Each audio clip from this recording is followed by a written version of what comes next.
마가복음 12장 28절에서 31절의 말씀 우리 같이 한 목소리로 좀 합독했으면 좋겠습니다.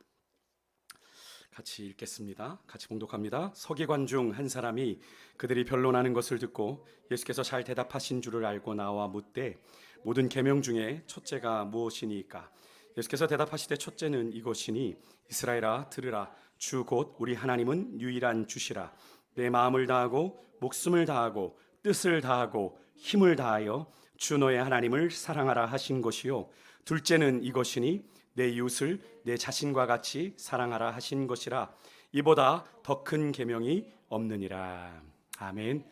저는 오늘 봉독교리 말씀 가지고 예수님이 가신 것처럼 나도 가야 할 길이라는 제목으로 여러분과 말씀을 좀 나누도록 하겠습니다. 오늘은 좀 우리 신앙의 가장 원론적인 이야기를 여러분과 좀 나누고 기도의 자리로 나아가려고 합니다. 요즘 우리가 새벽에 복음서 말씀을 통독하고 있는데요, 오늘 마가복음을 마쳤는데 그 가운데 말씀을 읽는 가운데 주신 은혜입니다.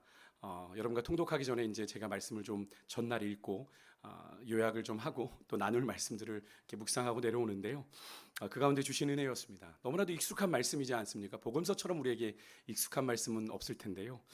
그런데 여러분, 이 복음서 안에는 정말 우리가 신앙생활을 하면서 절대로 놓치지 말아야 될 아주 중요한 사실이 있죠. 지난 우리 정 목사님 수요 설교를 통해서도 언급해 주신 적 있지만, 여러분 너무나도 중요한 사실, 오늘 우리가 함께 이 서기관에게 하신 예수님의 대답이 바로 그것이지 않겠습니까? 바로 이것이 바로 우리 신앙에 절대로 놓쳐서는 안 되는 핵심적인 삶의 기준입니다.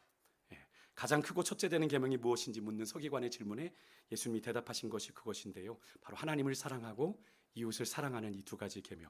예수께서 이 말씀을 하시면서요, 마태복음 22장 40절에서는 이런 표현을 쓰셨어요. 이 두 계명이 모든 율법과 선지자의 강령이다라고 말하고 있는데, 여기서 여러분 모든 율법과 선지자의 강령이다라는 표현은 모든 율법과 예언서의 말씀에 골자가 되고 뼈대가 되는 말씀이다.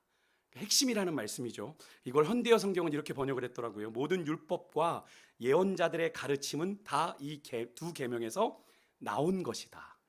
그러니까 이 두 계명에서 모든 율법들이 세부적으로 나온 거다. 그러니까 이 두 가지의 핵심 기준만 우리가 우리의 삶에 분명히 신앙생활에 붙잡고 있으면 흔들리지 않을 수 있는 거죠. 헷갈리지 않을 수 있는 겁니다. 뭐 여러 가지 세부적인 것을 가지고 이게 맞니 저게 맞니가 중요한 게 아니라 질문을 던지시면 돼요. 내가 정말 하나님을 사랑해서 하는 일인가? 정말 내가 마음을 다하고 뜻을 다하고 힘을 다해서 내가 정말 하나님을 사랑해서 하는 일인가? 정말 내 이웃을 내 몸같이 사랑하고 있는가? 여러분, 이 영어 성경의 번역도 동일하게 그렇게 번역을 하고 있더라고요. 너무 유명한 말씀이고 우리가 암송하기도 하는 말씀이지만 결코 암송하는 만큼 실천하기는 쉽지 않은 말씀이기도 합니다. 마음을 다하고 목숨을 다하고 뜻을 다하고 힘을 다해. 정말 그냥 하나님 사랑하는 것도 어려운데, 그죠? 마음을 다하고 목숨을 다하고 뜻을 다하고 힘을 다해 정말 전심으로 하나님을 사랑하고 이웃을 내 자신같이, 다른 번역에는, 다른 복음서에는 내 몸같이 사랑하는 것이 바로 이 성경에 담긴 모든 말씀의 뼈대요 근간이요 핵심이다 라고 말씀하기 때문에, 여러분 이 말씀대로 우리가 순종하며 신앙생활 해야 하는 것이 우리가 해야 하는 믿음 생활에, 저는 그런 표현을 좀 써보고 싶은데 최소한입니다. 최소한이에요.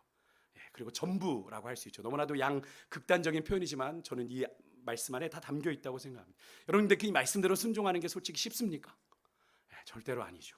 결코 쉽지가 않습니다. 우리가 가진 인간의 죄된 성정으론 그것이 결코 쉽지가 않다는 사실을 우리가 삶에서 너무나도 실제적으로 느끼지만, 그런 우리의 육신적인 한계를 여러분 예수님이 먼저 보여주셨죠. 예수님이 보여주셨습니다. 여러분, 예수님께서 이 가르침을 말로만 가르치신 게 아니라요, 예수님께서 이 가르침을 몸소 보여주셨죠. 그것을 몸소 보여주신 자리가 어디입니까?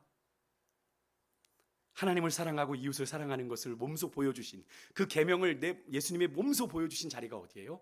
십자가죠. 십자가. 제가 이 말씀을 종종 언급해드리면서 바로 하나님을 사랑하는 건 위로, 그죠? 위로는 하나님을 사랑하고 옆으로는요 이웃을 사랑하는 의미가 있기에, 그 이 두 계명에 압축된 의미가 어디에 담겨 있다? 십자가에 담겨 있다 라고 말씀을 제가 드렸었는데 기억이 좀 안 나시나 봅니다. 제가 더 잘 가르쳐 드렸어야 되는데 여러분, 예수님께서 십자가를 지신 것은 철저하게 하나님 아버지 뜻이었죠. 그렇죠?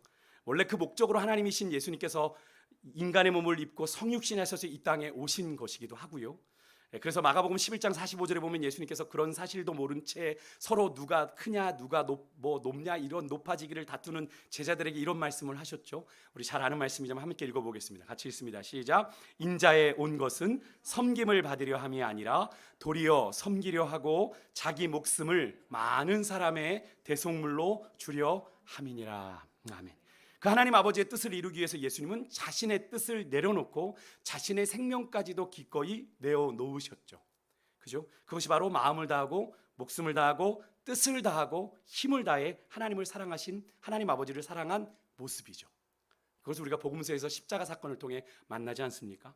또 예수님의 십자가는 죄 없으신 우리 주님이 죄인된 우리 때문에, 죄인된 여러분과 저 때문에 그런 우리를 사랑하셔서 구원하시기 위해 지신 십자가죠.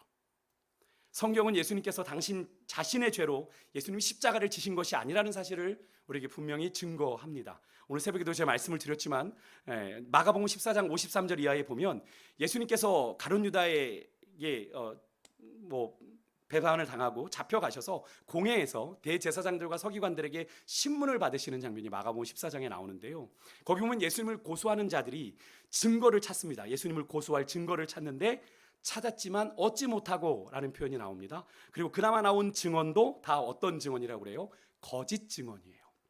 그래서 그것이 서로 일치하지 않았다는 사실이 마가복음 14장 53절 이하에 계속 그것도 두 번이나 언급되어 나옵니다.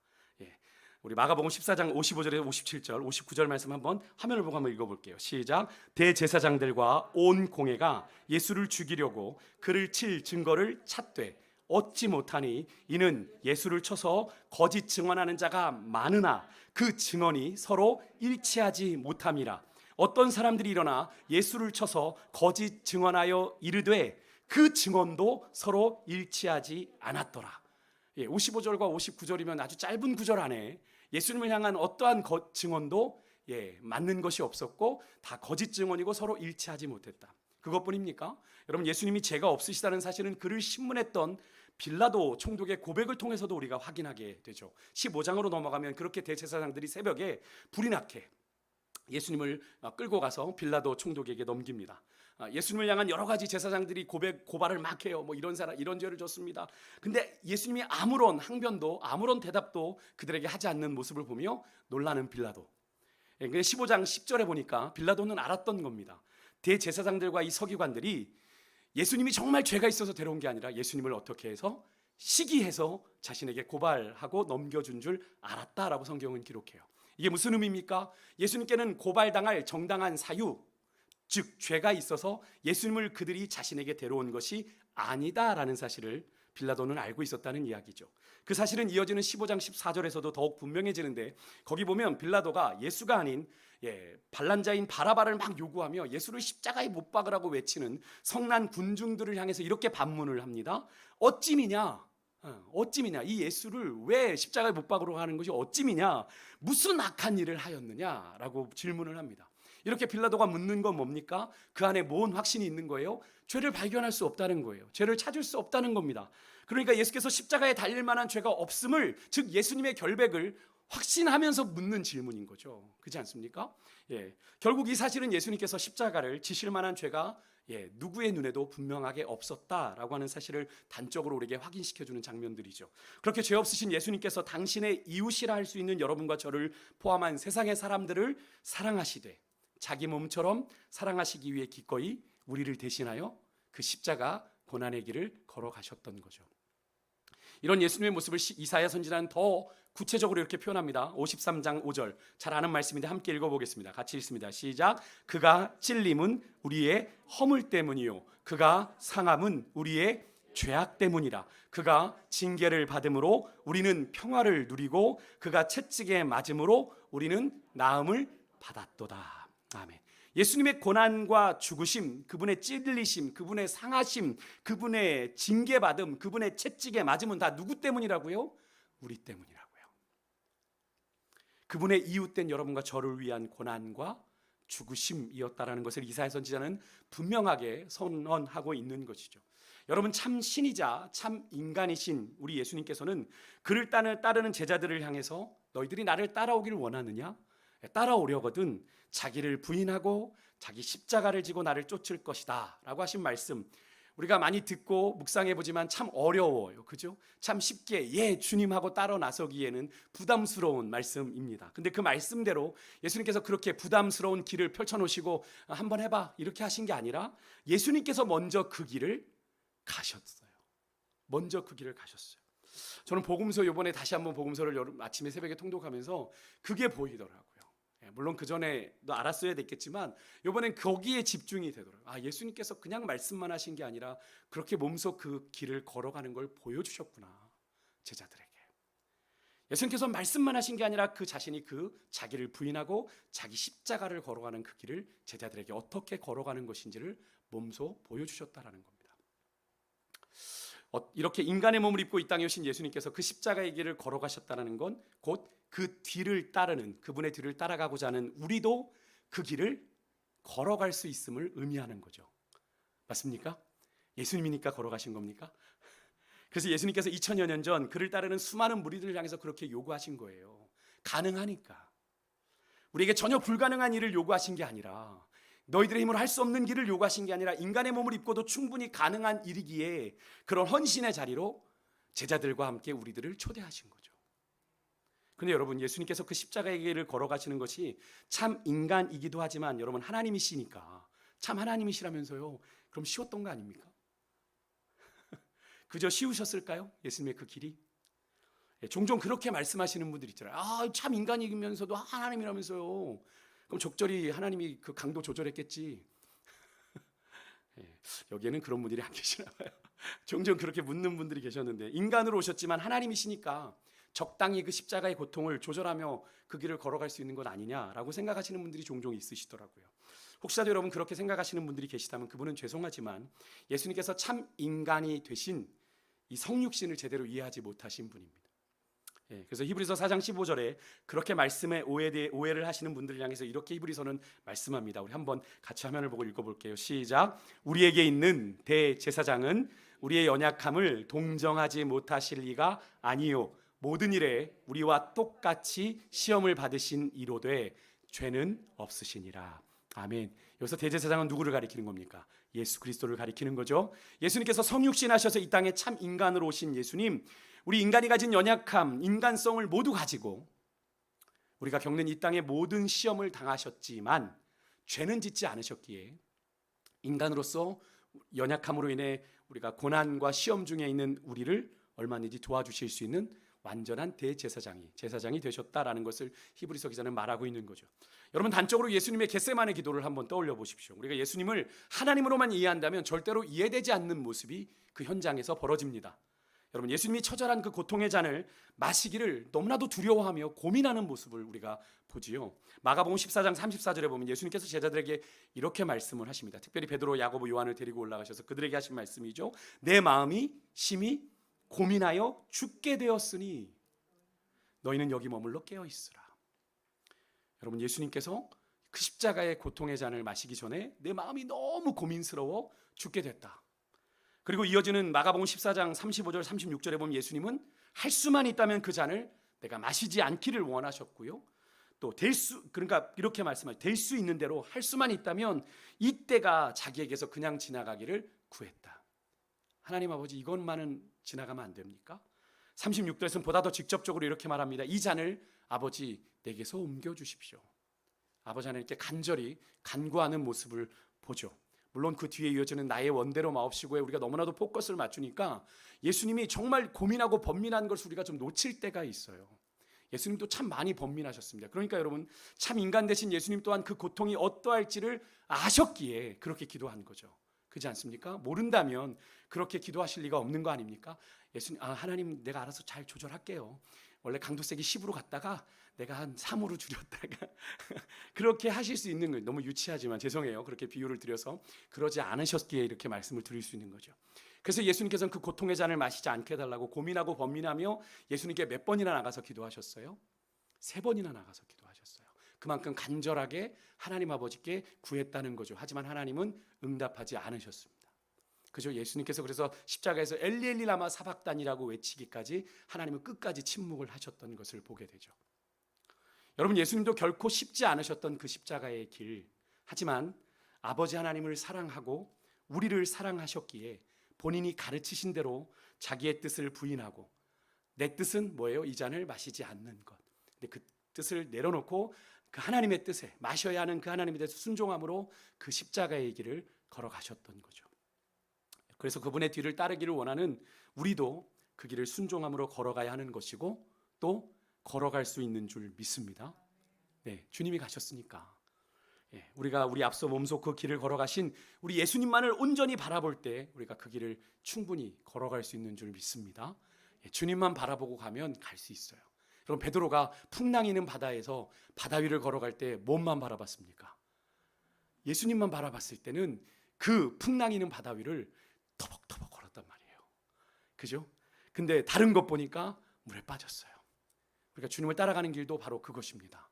우리가 다른 것 바라보면 자꾸 염려하게 되고 근심하게 되고 걱정하게 되고 빠지게 되는데, 주님만 바라보면 우리는 우리 가운데 일어나는 기적을 경험하게 되는 줄 믿습니다. 여러분, 오늘 이 밤에 우리가 하나님만을 마음을 다하고 목숨을 다하고 뜻을 다하고 힘을 다해 사랑하기로, 또 내게 허락하신 이웃들을 내 자신같이 내 몸같이 사랑하기로 좀 결단하며 나아가는 은혜가 있기를 소망하는데요, 그게 바로 십자가의 길이니까요. 여기서 이웃이란 단어가 여러분 조금만 생각해 보기를 원해요. 헬라어로 플레시온이라는 단어인데요, 이 단어가 같은 사건을 기록하고 있는 마태복음 22장에도 누가복음 10장에도 동일하게 이 단어가 다 쓰였습니다. 이웃이라고 하는 단어의 헬라어 플레시온, 이런 의미예요. 우리가 이웃하면 어떻게 떠오릅니까? 나와 관계가 좋은 내 주변인, 그죠? 다 이웃 아니잖아요. 그죠? 나랑 관계가 좋은 사람이 주변인 이웃이잖아요. 그 의미를 우리가 한정해서 이해하기가 쉬운데, 여기서 예수님께서 말씀하신 이웃이라는 개념은 좀 달라요. 이 플레시온이라는 단어의 의미는 인종이나 종교와 상관없이 우리가 함께 살거나 우연히 만나는 사람까지도 다 포함하는 내 주변의 모든 사람들을 의미합니다. 범위에 한정이 있어요? 제한이 있어요? 없습니다. 상당히 포괄적이고 광의적인 개념이에요. 우리가 내 자신같이 사랑해야 되는, 내 몸같이 사랑해야 되는 이웃의 대상이 우리의 예상보다, 우리의 기대보다 훨씬 더 크고 광범위하다는 걸 우리가 확인하게 되는 거죠. 그 의미만으로도 우리에게 기대보다는 상당한 부담감을 주는 그런 듯 하지만, 근데 여러분 잘 생각해 보십시오. 여러분, 그런 까닭에 오늘 여러분과 우리가 이렇게 예수 그리스도의 복음을 듣고 구원받게 되었다는 사실 여러분 아십니까? 그 말씀 까닭이에요. 여러분, 그런 숨이 턱턱 막혀오는 부담에도 불구하고 그런 하나님의 명령에 응답하여 예수 그리스도의 복음을 들고 여러분 생면부지의 이 땅을 밟은 수많은 외국인 선교사들을 통해 우리는 100여 년 전 구원의 복음을 전해 들었던 것 아닙니까? 여러분과 그것을 전해 듣고 우리가 예수 믿는 자가 되었다라고 한다면 우리는 그 사랑의 빚진 자로 살아가고 있는 거잖아요. 그렇다면 우리는 그 사랑의 빚을 어떻게 갚아야 하겠습니까? 어떻게 갚아야 돼요? 우리도 당장 생명부지의 땅으로 나가야 돼요? 그렇게 하지 않아도 돼요. 우리 주변의 이웃을 돌아보면 됩니다. 여러분, 우리가 한국 땅에 최초로 복음을 전한 선교사 하면 누구를 떠올리십니까? 장로교 출신의 언더우드와 감리교 출신의 아펜젤러 선교사님을 떠올리게 되는데, 그들보다 먼저 1865년에 이 한국 땅을 밟았던 선교사로 영국 출신의 토마스 선교사님이 있습니다. 그는 원래 영국에서 중국 상해로 파송된 선교사인데요, 5개월간의 긴 항해 끝에 영국에서 중국 땅을 밟았습니다. 근데 오래지 않아서 풍토병에 걸린 아내가 죽음을 당하게 되고 엄청난 충격에 빠지게 됩니다. 임신 중이었는데 유산도 하고 아내도 죽고, 그래서 거기다가 이제 상해를 책임지고 있는 그런 선교 책임자와 불합까지 일어나면서 이 토마스가 선교사직을 사임하고 산둥으로 옮겨가서 거기서 해상의 세관의 통역 일을 하다가 거기서 우연히 이제 스코틀랜드 성서공의 선교사인 선교사를 만나서 그의 일을 도우면서 다시 선교 사역을 하게 되는데요. 그러다가 조선이라는 나라를 알게 됩니다. 그리고 조선인을 만나게 되면 조선이라는 나라를 알게 되는데, 그 당시 여러분 조선은 세국 정책을 치고 있었죠. 그래서 외교와 함께 외교적인 관계를 맺지 않는. 그래서 조선에서 일어나는 여러 가지 천주교 탄압 소식을 듣게 되고 자신이 그 조선에 들어가서 선교를 하겠다고 결심을 하게 됩니다. 그렇게 1866년 8월 9일 우리가 국사 시간에도 배웠던, 지금은 국사가 아닌가요? 네, 어쨌든 국사 시간에 미국 상선인 제네럴 셔먼호의 승선해서 평양으로 들어가게 되는데, 우리가 예전에 국사 시간에 배웠던 것처럼 조선의 세국 정책으로 인해 외국과의 통상이 불가했기 때문에 평양의 군대가 이 미국 상선 제너럴 셔먼호를 공격했고, 그 제너럴 셔먼호는 모두 불타버리게 되었다라는 것을 아마 여러분이 배우셨을 텐데, 그때 토마스 선교사는요 가지고 갔던 한문 성경, 어느 기록에는 500권이다, 어느 기록에는 200권이다라는 이야기가 있습니다만, 어쨌든 이것들을 다 그들에게 나눠주고 대동강변에서 순교를 하게 됩니다. 그때 토마스 선교사의 나이가 27세였습니다. 여러분, 우리가 한 몇 년 전에 창끝이라는 영화, 남미의 와우 부족에게 그저 복음을 전했던 그들의 나이와 비슷한 연배입니다. 얼마나 창창한 나이입니까? 전해오는 이야기에 의하면 정말 그렇게 그때 토마스 선교사를 죽이고 그 토마스 선교사가 나눠주던 그 성경을 받아든 조선인 병사가 이름이 바로 박충권이라는 분인데요, 저분입니다.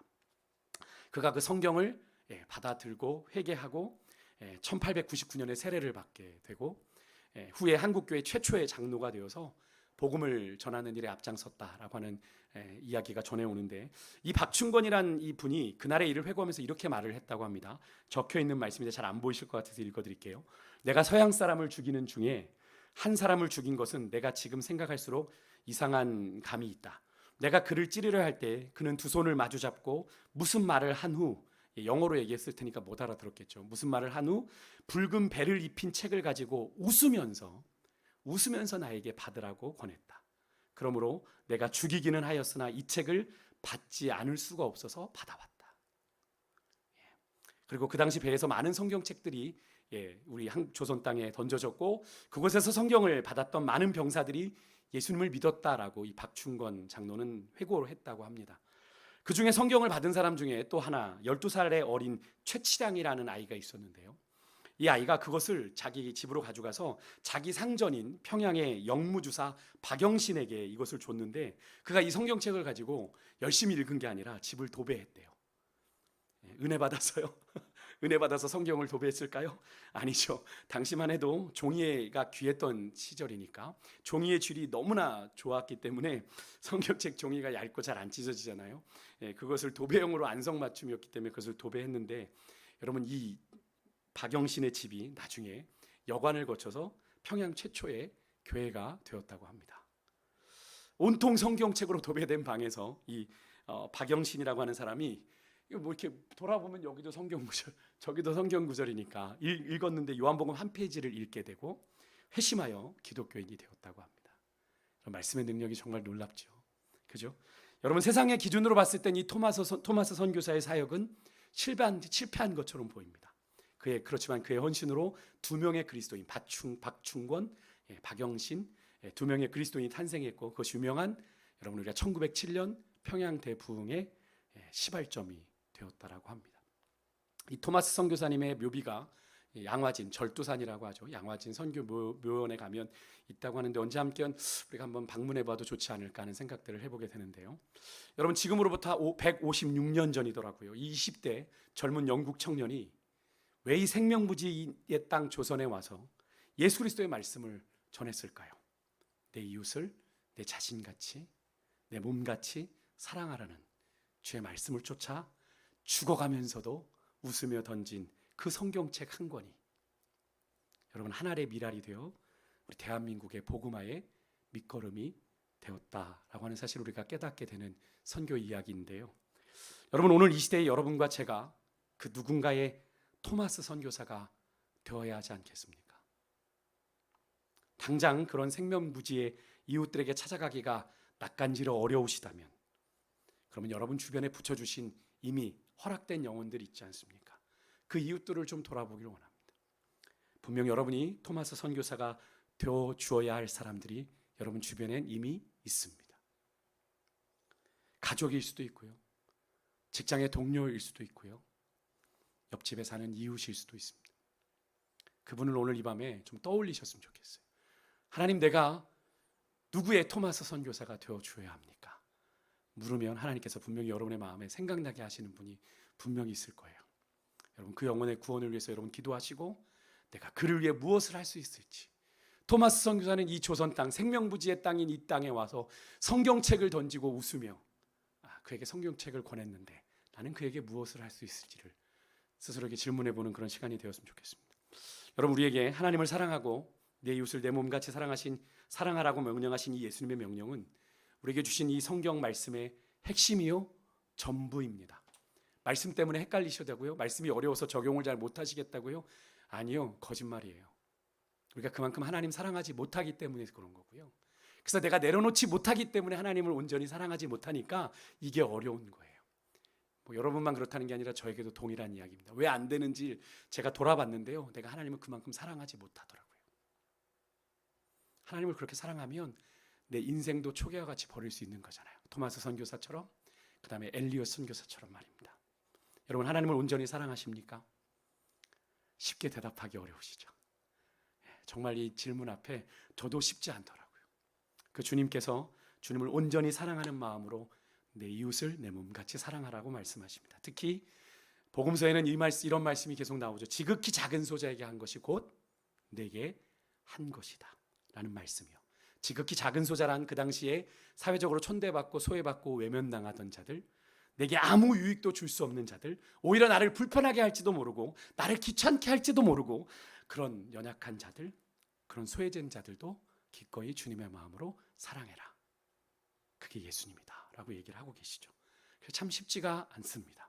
요즘 같은 시대에 나 먹고 살기도 바쁜데 주변을 돌아보라니 얼마나 어려운 시대착오적인 말씀입니까마는 이 말씀이 그 명령이 이 성경의 전부라고 한다면, 여러분이 그 말씀대로 살아가지 않는다면 여러분이 이 말씀대로 살아가기를 스스로 포기하시는 거죠. 그러고선 예수님의 뒤를 따라간다는 건 불가능한 일 아닙니까? 하지만 방법이 있는데요, 저도 묵상해 봤는데 저도 잘 안 되지만 예수님처럼 나를 부인하면 돼요. 나를 부인하면 돼요. 내 상식, 내 이해, 내 계산, 내 기준, 내 편의, 내 안락함 내려놓으려고 마음 먹으면 여러분 사랑할 수 있습니다.